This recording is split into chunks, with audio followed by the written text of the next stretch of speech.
សួស្តីប្រិយមិត្តអ្នកស្ដាប់ទាំងអស់គ្នានៅក្រៅបង្អួចដំណក់ទឹកភ្លៀងកំពុងតែលាងជម្រះស្លឹកឈើឲ្យប្រែជាបៃតងស្រស់ប៉ុន្តែតើអ្វីទៅដែលអាចលាងជម្រះចិត្ត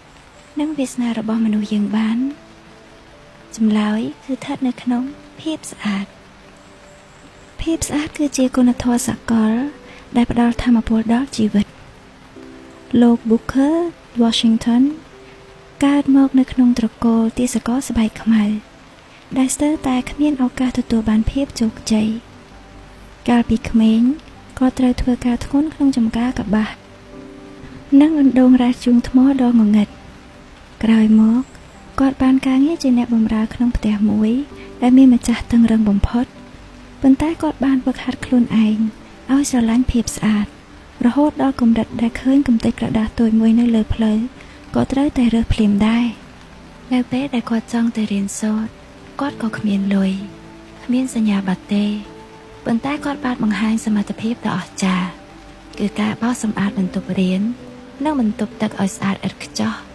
រហូតគ្រូមានការកោតសរសើរនិងទទួលឲ្យចូលរៀនគាត់បានចំណាយពេលពេញមួយជីវិតបង្រៀនមនុស្សឲ្យស្គាល់ពីតម្លៃនៃភាពស្អាតចាប់ពីការដុសធ្មេញរហូតដល់ការសម្អាតផ្ទះសម្បែង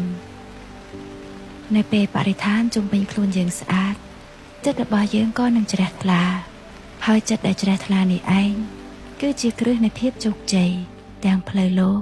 និងផ្លូវធម៌ភ្លៀងចាប់ផ្ដើមរាំងហើយសង្ឃឹមថារឿងរ៉ាវភាគនេះនឹងក្លាយជាពន្លឺតូចមួយបំភ្លឺបេះដូងរបស់លោកអ្នកឲ្យកាន់តែស្រស់ថ្លាចងចាំថាកម្លាំងចិត្តគឺចាប់ផ្ដើមពីការធ្វើរឿងតូចៗជុំវិញខ្លួនរបស់យើងសូមពេញលក់សុបិនល្អរាត្រីសួស្តី